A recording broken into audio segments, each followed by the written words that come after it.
Les lamentations de Jérémie. Chapitre 1. Et quoi?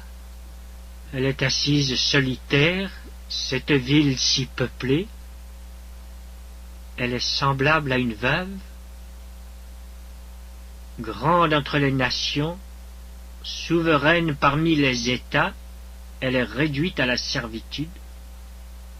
Elle pleure durant la nuit, et ses joues sont couvertes de larmes. De tous ceux qui l'aimaient, nul ne la console. Tous ses amis lui sont devenus infidèles. Ils sont devenus ses ennemis. Juda est en exil, victime de l'oppression et d'une grande servitude. Il habite au milieu des nations, et il n'y trouve point de repos. Tous ses persécuteurs l'ont surpris dans l'angoisse. Les chemins de Sion sont dans le deuil, car on ne va plus aux fêtes. Toutes ses portes sont désertes. Ses sacrificateurs gémissent. Ses vierges sont affligées, et elle est remplie d'amertume. Ses oppresseurs triomphent. Ses ennemis sont en paix, car l'Éternel l'a humiliée à cause de la multitude de ses péchés. Ses enfants ont marché captifs devant l'oppresseur. La fille de Sion a perdu toute sa gloire. Ses chefs sont comme des cerfs qui ne trouvent point de pâture et qui fuient sans force devant celui qui les chasse. Au jour de sa détresse et de sa misère, Jérusalem s'est souvenue de tous les biens dès longtemps son partage, quand son peuple est tombé sans secours sous la main de l'oppresseur. Ses ennemis l'ont vu, et ils ont ri de sa chute. Jérusalem a multiplié ses péchés, c'est pourquoi elle est un objet d'aversion. Tous ceux qui l'honoraient la méprisent en voyant sa nudité. Elle-même soupire et détourne la face. La souillure était dans les pans de sa robe, et elle ne songeait pas à sa fin. Elle est tombée d'une manière étonnante, et nul ne la console. Vois ma misère, ô Éternel! Quelle arrogance chez l'ennemi! L'oppresseur a étendu la main sur tout ce qu'elle avait de précieux. Elle a vu pénétrer dans son sanctuaire les nations auxquelles tu avais défendu d'entrer dans ton assemblée. Tout son peuple soupire. Il cherche du pain. Ils ont donné leurs choses précieuses pour de la nourriture, afin de ranimer leur vie. Vois, Éternel, comme je suis avili. Je m'adresse à vous tous qui passez ici. Regardez, et voyez s'il est une douleur pareille à ma douleur, à celle dont j'ai été frappé. L'Éternel m'a affligé au jour de son ardente colère. D'en haut, il a lancé dans mes os un feu qui les dévore. Il a tendu un filet sous mes pieds. Il m'a fait tomber en arrière. Il m'a jeté dans la désolation, dans une langueur de tous les jours. Sa main a lié le joug de mes iniquités. Elles se sont entrelacées, appliquées sur mon cou. Il a brisé ma force. Le Seigneur m'a livré à des mains auxquelles je ne puis résister. Le Seigneur a terrassé tous mes guerriers au milieu de moi. Il a rassemblé contre moi une armée pour détruire mes jeunes hommes. Le Seigneur a foulé au pressoir la Vierge, fille de Juda. C'est pour cela que je pleure, que mes yeux fondent en larmes, car il s'est éloigné de moi celui qui me consolerait, qui ranimerait ma vie. Mes fils sont dans la désolation, parce que l'ennemi a triomphé. Sion a étendu les mains, et personne ne l'a consolé. L'Éternel a envoyé contre Jacob les ennemis d'alentour. Jérusalem a été un objet d'horreur au milieu d'eux. L'Éternel est juste, car j'ai été rebelle à ses ordres. Écoutez, vous tous, peuple, et voyez ma douleur. Mes vierges et mes jeunes hommes sont allés en captivité. J'ai appelé mes amis, et ils m'ont trompé.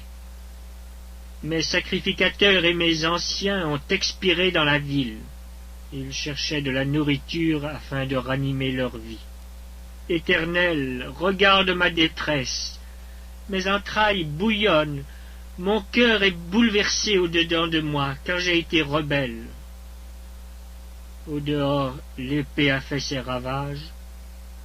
Au-dedans, la mort.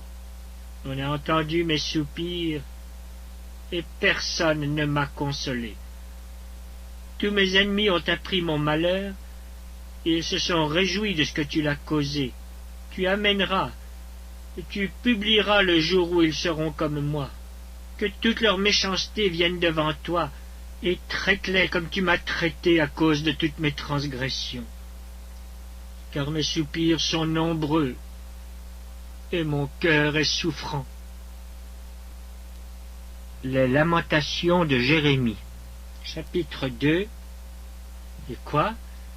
Le Seigneur, dans sa colère, a couvert de nuages la fille de Sion. Il a précipité du ciel sur la terre la magnificence d'Israël. Il ne s'est pas souvenu de son marchepied au jour de sa colère. Le Seigneur a détruit sans pitié toutes les demeures de Jacob.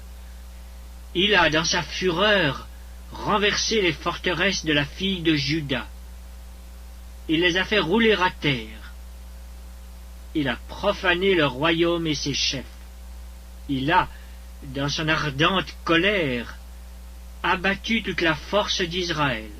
Il a retiré sa droite en présence de l'ennemi. Il a allumé dans Jacob des flammes de feu qui dévorent de tous côtés. Il a tendu son arc comme un ennemi. Sa droite s'est dressée comme celle d'un assaillant. Il a fait périr tout ce qui plaisait au regard. Il a répandu sa fureur comme un feu sur la tente de la fille de Sion. Le Seigneur a été comme un ennemi. Il a dévoré Israël. Il a dévoré tous ses palais. Il a détruit ses forteresses. Il a rempli la fille de Juda de plaintes et de gémissements. Il a dévasté sa tente comme un jardin. Il a détruit le lieu de son assemblée. L'Éternel a fait oublier en Sion les fêtes et le sabbat. Et dans sa violente colère, il a rejeté le roi et le sacrificateur. Le Seigneur a dédaigné son autel, repoussé son sanctuaire. Il a livré entre les mains de l'ennemi les murs des palais de Sion. Les cris ont retenti dans la maison de l'Éternel comme en un jour de fête. L'Éternel avait résolu de détruire les murs de la fille de Sion. Il a tendu le cordeau. Il n'a pas retiré sa main sans les avoir anéantis. Il a plongé dans le deuil remparts et murailles qui n'offrent plus ensemble qu'une triste ruine. Ses portes sont enfoncées dans la terre. Il en a détruit, rompu les barres. Son roi et ses chefs sont parmi les nations. Il n'y a plus de loi. Même les prophètes ne reçoivent aucune vision de l'Éternel. Les anciens de la fille de Sion sont assis à terre, ils sont muets. Ils ont couvert leur tête de poussière, ils se sont revêtus de sacs.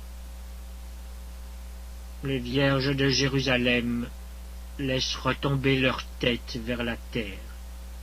Mes yeux se consument dans les larmes, mes entrailles bouillonnent, ma bile se répand sur la terre, à cause du désastre de la fille de mon peuple, des enfants et des nourrissons en défaillance dans les rues de la ville. Ils disaient à leur mère, « Où y a-t-il du blé et du vin ?» Et ils tombaient comme des blessés dans les rues de la ville. Ils rendaient l'âme sur le sein de leur mère.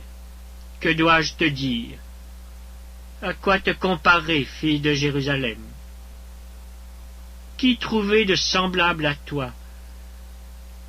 Et quelle consolation te donner, Vierge, fille de Sion, car ta plaie est grande comme la mer. Qui pourra te guérir?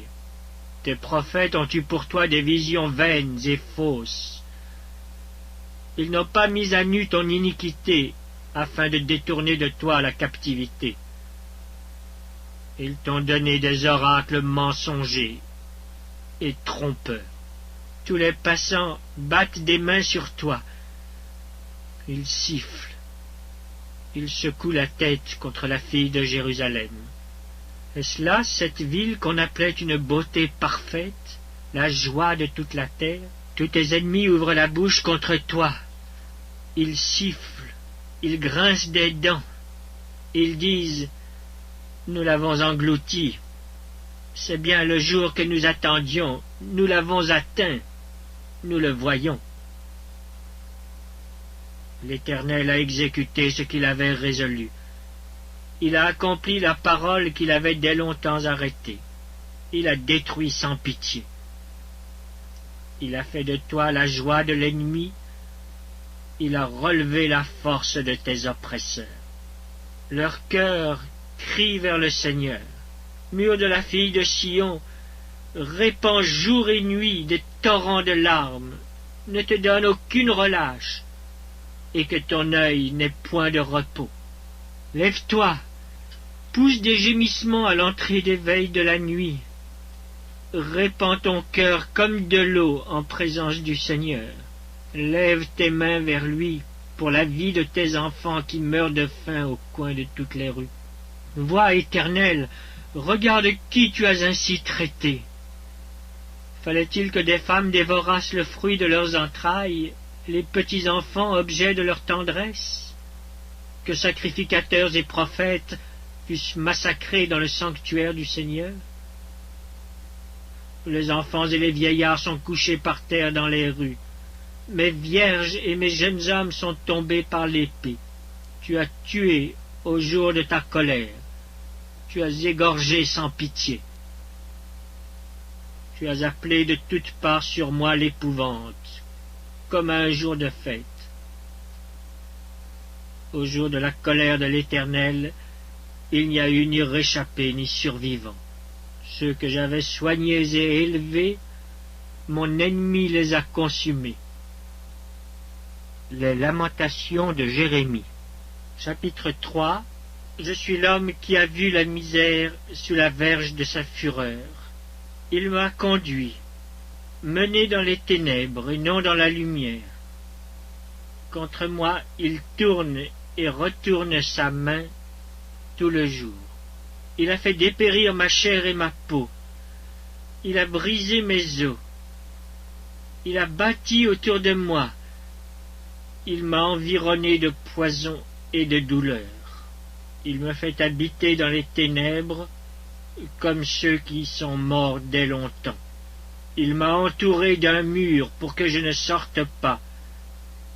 Il m'a donné de pesantes chaînes. J'ai beau crier et implorer du secours, il ne laisse pas accès à ma prière.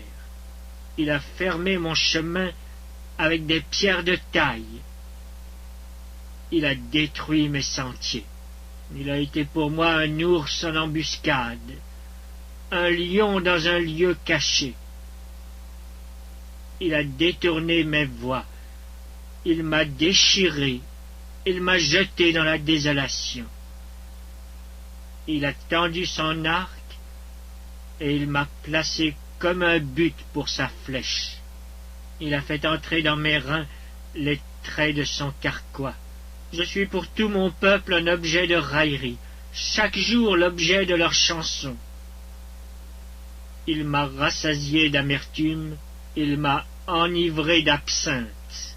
Il a brisé mes dents avec des cailloux, il m'a couvert de cendres. Tu m'as enlevé la paix, je ne connais plus le bonheur. Et j'ai dit, ma force est perdue. Je n'ai plus d'espérance en l'Éternel. Quand je pense à ma détresse et à ma misère, à l'absinthe et au poison, Quand mon âme s'en souvient, elle est abattue au-dedans de moi. Voici ce que je veux repasser en mon cœur, ce qui me donnera de l'espérance. Les bontés de l'Éternel ne sont pas épuisées, ses compassions ne sont pas à leur terme. Elles se renouvellent chaque matin. Oh, que ta fidélité est grande! L'Éternel est mon partage, dit mon âme. C'est pourquoi je veux espérer en lui. L'Éternel a de la bonté pour qui espère en lui, pour l'âme qui le cherche. Il est bon d'attendre en silence le secours de l'Éternel. Il est bon pour l'homme de porter le joug dans sa jeunesse. Il se tiendra solitaire et silencieux parce que l'Éternel le lui impose.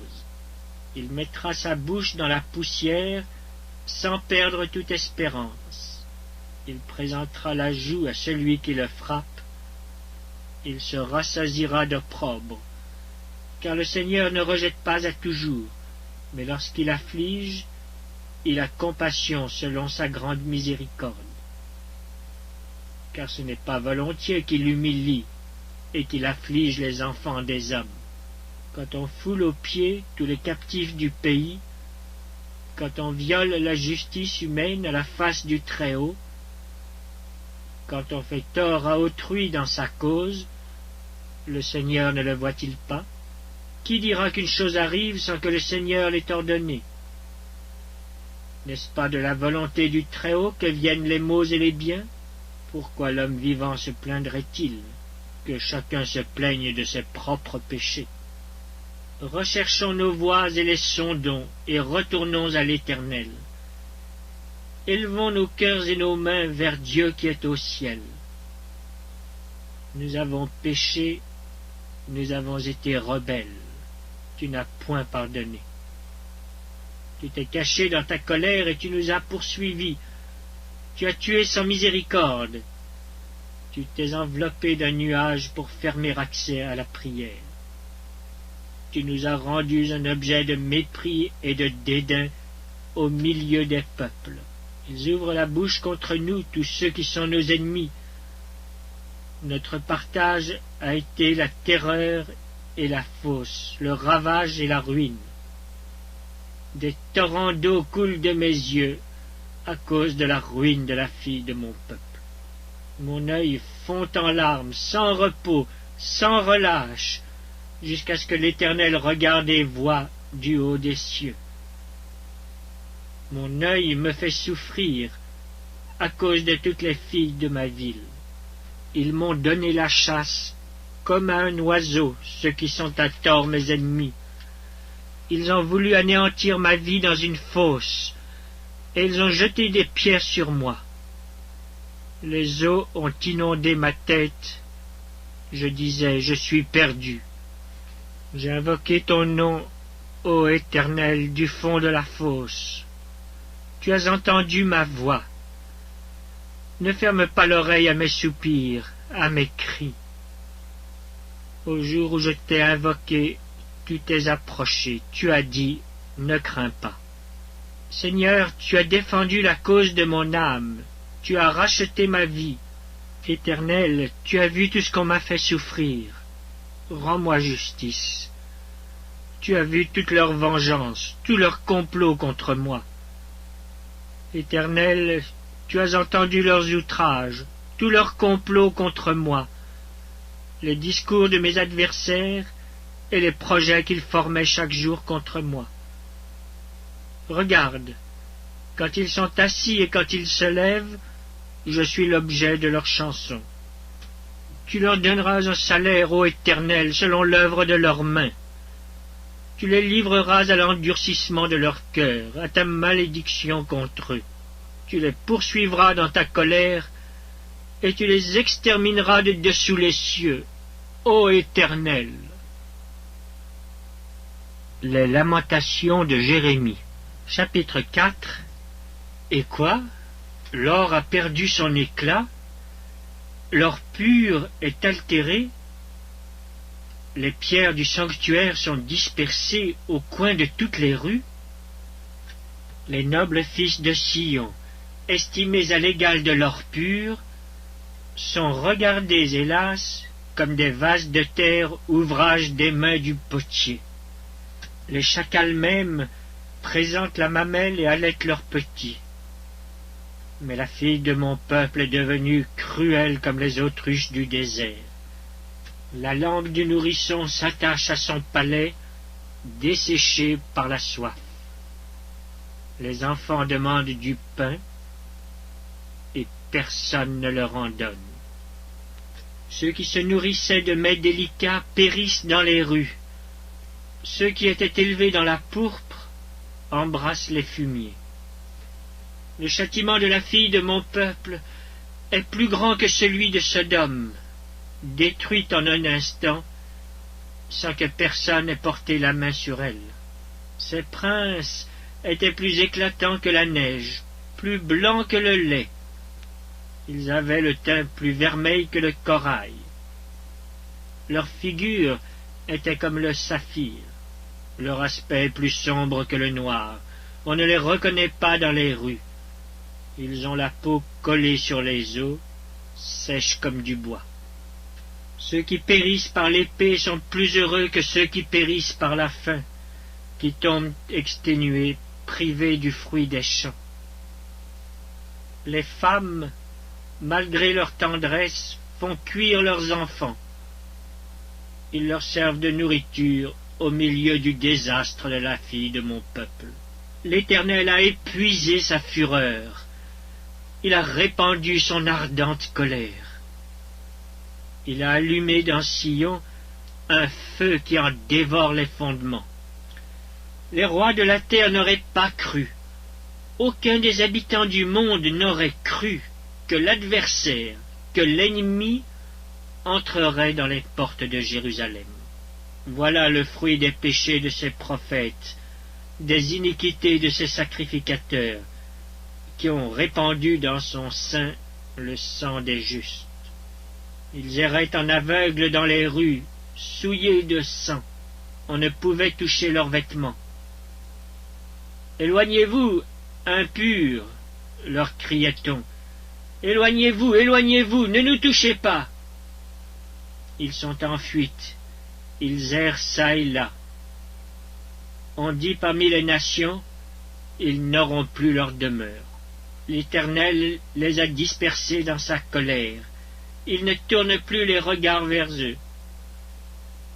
On n'a eu ni respect pour les sacrificateurs, ni pitié pour les vieillards. Nos yeux se consumaient encore, et nous attendions vainement du secours. Nos regards se portaient avec espérance vers une nation qui ne nous a pas délivrés. On épiait nos pas pour nous empêcher d'aller sur nos places.